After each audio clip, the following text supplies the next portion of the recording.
Today, I have the pleasure of speaking with Sophie Guest. Good morning and happy Tuesday. How are you? I'm great. How are you doing?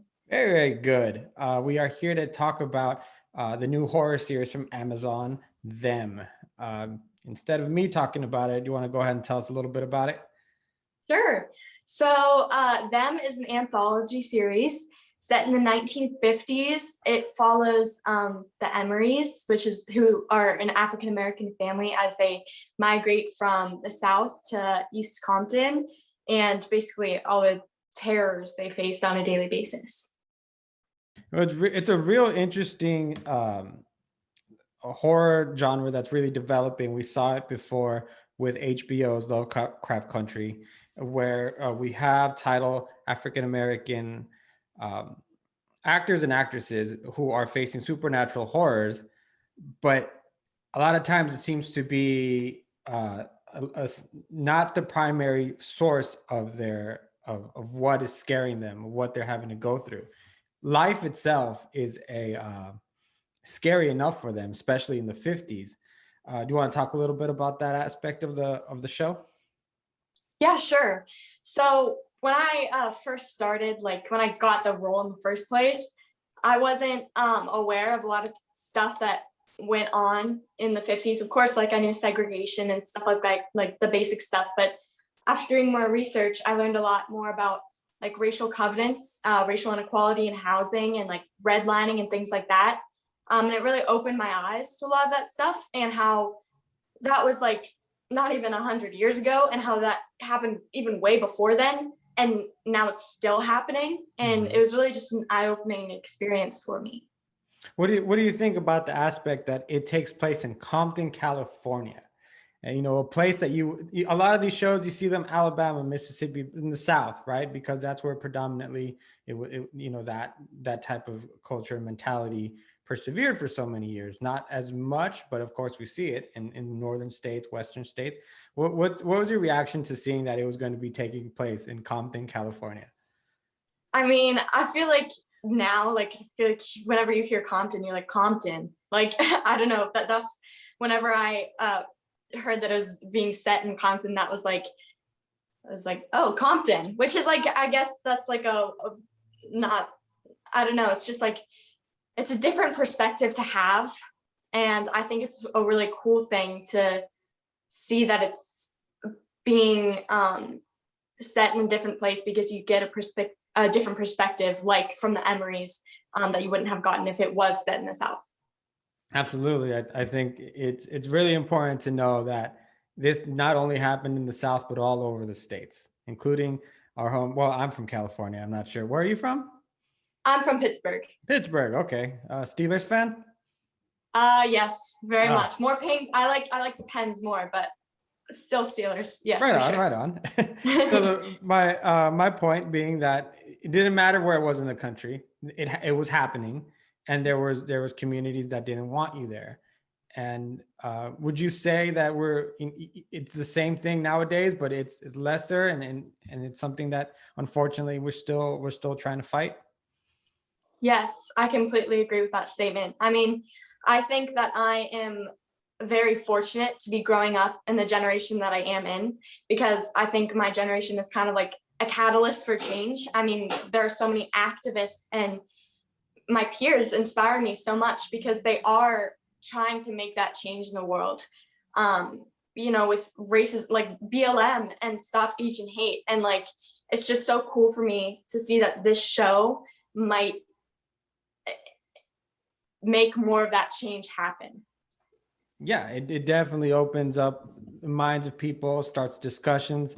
So tell us a little bit about your character. I don't want to give too much away with it, because your character is for the lack of a better term and not wanting to say more, is interesting and Doris. Yes. So, like you said, I can't say much about the character. But what I can tell you is she is the quintessential California girl. And whenever Ruby Lee, who's played by Shahadi Ray Joseph, whenever they move to Compton and she goes to high school, I'm like her first friend that she actually has. Can you talk a little bit about working with her? Yeah, she's amazing. She's like the sweetest person ever. And on top of that, she's an amazing actress. It was so cool to be able to work with someone who has like a following and who is like famous. Like it's so cool to do that and still be able to like be friends with her. And it was so much fun on set because at the end of the day, we're still teenagers. So, we would film TikToks and stuff like that. And it was just such a fun environment to be in, even though the show is so intense. It sounds like a good time. Can you give me a little bit of from your perspective on the work that Deborah Irinde and Ashley Thomas did as the Emerys? Fantastic. I mean, watching the show, it's so I watched the show with my mom, and it was such a cool thing to see because I saw their pain. They were so fantastic actors, and it made me feel so angry. All their acting was so amazing that it made me feel all those things that they felt. And I just think that their ability to do that is just unbelievable. That's great.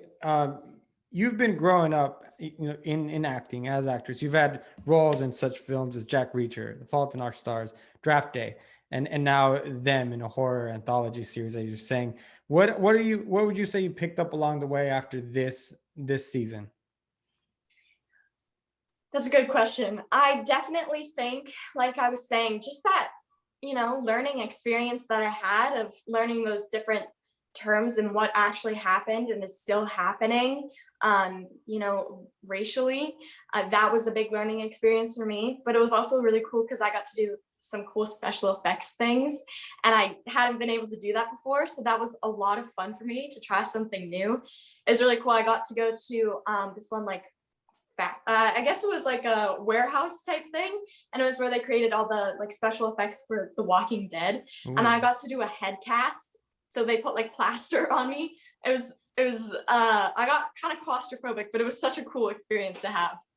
That sounds great. I've seen it close up on a tour before, but I can't imagine being all enclosed in there. That sounds horrible. But I mean, it's for the greater good. Would you say you enjoyed working on a horror project? It's something you want to continue doing? Yeah, I definitely did. Of course, it was different from my resume that I have now. I've worked on thrillers before, but definitely nothing this intense and dark. And whenever I was working on set, it didn't feel that dark to me, maybe because I knew what was happening in the script and what was going to come next. I definitely would say it would be really cool to work on something like this again. It was definitely a really cool experience to have. That's great. Congratulations on the show. It's great, and I'm glad that you're part of it. What would you hope people take away from it? Like I did, I really hope they just, if they want to, make a learning experience out of it. But also, I hope they really just enjoy the show, that entertainment factor. I really hope they just like what they see, and maybe if they want to, take away a little something from it, like I did. Absolutely. I found some of those intense moments did not even happen with the in the horror aspect or scares. It was some of the confrontations. It's done very, very well. Sophie, thank you so much for spending some time with me this morning. I really appreciate it. Congratulations on the role. And it comes out this weekend. Thank you so much. All right. Take care. You too. Bye.